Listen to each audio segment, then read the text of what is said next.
Right Okay. now I'm in between big batches, and so I don't have any tea in my dry pen, but usually we have tea drying in that pen every day. Okay.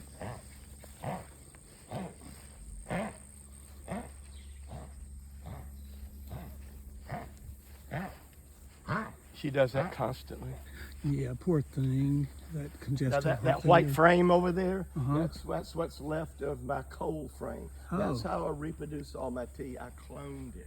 I didn't grow it all from seedlings. I grew it all from clones. And what that is, that's a cold frame is a type greenhouse that use the heat of the ground to grow things with. And so I would take trays in the wintertime, put all these cuttings in them like that, and put them on the ground, and that heat of the ground would encourage the growth of roots. Nice. So that's how I made my 61,000 tea bushes. Wow.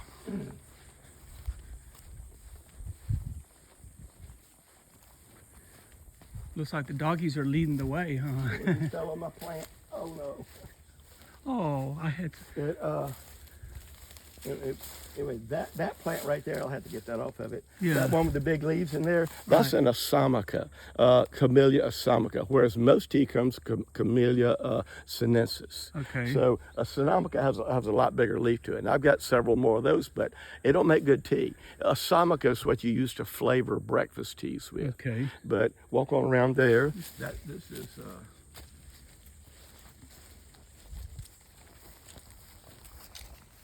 These are clones of the original plants I got from the Lipton Tea Company. And what you do is you make tea off of what's on the green stem. You'll make white tea out of this. See how it's got kind of whitish looking? Yes. It's because it's got little spines on it. Okay. I'll make yellow tea out of just that right there. I'll make green tea out of that. I'll make black tea out of all of it. Okay. And so black tea has more caffeine in it because I'm using older, more established leaves. I want stronger flavors and bolder flavors with black tea, and also it'll have more caffeine in it. Nice. But I tend to make my green teas off the top. If you went out there and looked at my rows, I cut them off pancake flat. And then Okay. as the buds come up, I pick them off, and as the buds come up again, I pick them off. As a bud, about every 2 weeks, I'll pick that row, pick that row, pick that row, just with the buds. And that's in making green tea. On the black tea, I let the rows go round. I don't do anything with these, so they're not being pruned. So I pruned the black tea off round, and I let it grow up probably 3 weeks or a month and pick it, and it'll be like bigger growths, longer growths like that to make the black tea, and little short growths like that to make the green tea. Nice. But these are the plants I got from Lipton Tea. And this is those seeds are here. You know what it does? It flowers around Christmas time, Okay. and all the secondary wood will get all these flowers on it, and it takes a year for those to develop. Wow. It takes a year for those to develop, and next year when the green turns to secondary wood, the green will have the flowers on it next year. Then all the buds will open up, and so it opens up. It takes a year for those to open, and they will drop around Christmas time next year when it flowers again. Nice. And you see how I kind of cut it off some, but I don't make much tea here.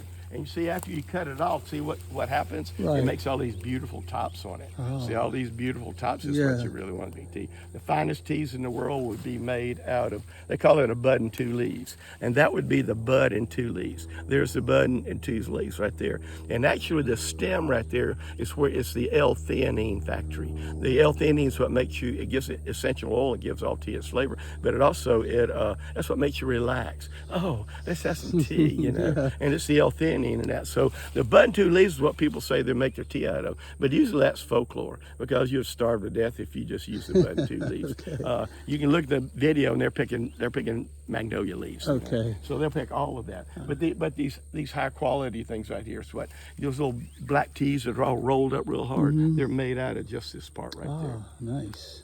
And you can see you can pick and pick and pick and pick. And also the white tea. The white tea. They will pick and pick and pick just that part to make the white tea. And sometimes get a little bit of leaf in there. But I tend not to make white tea. I don't really like it. Mm-hmm. I call it the king has no clothes, because then really developed its flavor. That's a good way to refer to it. Well, nice. Okay. Let's see if you walk back over here. Okay.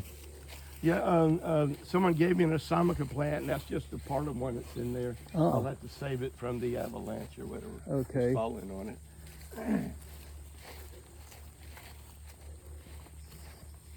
But out here, past the dry pen, out in the field, Out there where those white stakes are out in the field. Yes. Keep walking. Oh, yeah. That's the T. Okay. That's where the T starts. And see how from here it's light green on the top. Right. That's T. Okay. That's T. It grows faster than I can pick it. Oh, And wow. there's a lot of weeds in it. If you let those weeds grow in your garden, it would kill your beans or your peas or your potatoes or Yeah. anything. But T don't mind the trash in it, but you just have to pick around it. Okay. And I've got different grasses out there that getting to be a problem, And, Yeah. Been a lot of rain lately too. Well, Yeah. that does it. Yeah. Tea does better when it doesn't rain very much. Okay. If it's like a real drought springtime, that's your best tea. Okay. So when I have them in the pots and I'm starting them, what if is it better to not let them get a lot of rain on them, or? Oh no, you want to water them all you can. Okay. Go ahead and water them all you can. When they're young like that, especially. Yeah. Okay. Have them in a place where you can reach up the hose, and when you water anything else, give them a squirt. Give them a squirt. Okay, that makes sense. That makes sense. Very good. Well, thank you. And then in 3 years, you're going to want to know how to process tea. Okay. Then you come back and I'll give you the whole class on how to Oh, process. thank you so much, Donnie. I appreciate you don't it. just dry the leaves out. Yeah. Everybody thinks, oh, you just dry Dry them out. It's more complicated. A little bit more work it's than a lot that. more complicated than Okay. If you dry it out, it made dirty water. Ooh. And you want it, if you're going to make green tea, you got to make green tea. If you're going to make black tea, you got to make black tea. And you got to follow very specific recipes to do that. And tea is like wine. Yeah. Every batch is different. Okay. Wine, this year, that year, this batch, Right. it's all different. Every batch of tea is different. Okay. And Lipton, it's called cut, crush, curl teas. They chemically accentuate all the flavors, so their tea will be the same all the time. Okay. And so it's a processed food the way they process tea, They but this is a little bit different because and then they put color in it because they want it all to be the same color. Oh, okay. They want it to taste like your grandmother's tea. And they want to be, you take that tea bag and you make a good cup of tea with it in a minute and a half. And it always looks the same, always tastes the same, but you're going to use it one time. Right. Whereas real tea bags, you use them several times. Ah. And the flavors change from cup to cup. Okay. Oh, and the Chinese have all kind of words to describe the smoky melon and the buttered biscuit and all that, Yeah. And there's tea professionals that are really full of that kind of language too. Right. I tend not to be. Do they have a special name? These like the wine people do, or? I do not, and most people do. Okay. I sell my black tea as black tea. I sell my green tea as No, I green mean tea. the experts. Like the wine people are called sommelier. The tea fish out the tea. It used to be. Oh, they've gone through several names. Names, Tea okay. masters, tea tasters. All right, tea masters. They They got to have some French or fancy name, It's funny. That's okay. I get them here. Okay. I get them here. Oh, you do? Okay. And they're here to tell me about how much they know about tea. Right. And you're paying me $20 to listen I'm to me. gonna listen. But I'll sit there and listen to to you, too. right? You probably learn a little bit of I something learn a once in a lot while. when I listen to Okay, good. In fact, I have learned how to do this just by paying attention and experimenting. Right. I've experimented on tea for 40 years. And every day my wife's saying, now what is this? Now what do we do to this? Now this is different. Now I go, no, it's not yet. It is. No, it's not yet. It's not yet. It's not. So we've worn our tasters out even trying it. Yeah. I'll even put cup A and cup B in front of a couple that don't mind sharing a cup, and I'll have them tell me which one you like better. Okay. I'll use my guest as guinea pigs sometimes. There you go. And I tell them what I'm doing. They don't. Right. That sounds. Knowledge. You get knowledge from the people that visit. So I worked at it. Right. And So I'm with Donnie at the Fairhope Tea Plantation. My first visit here, and it will not be my last.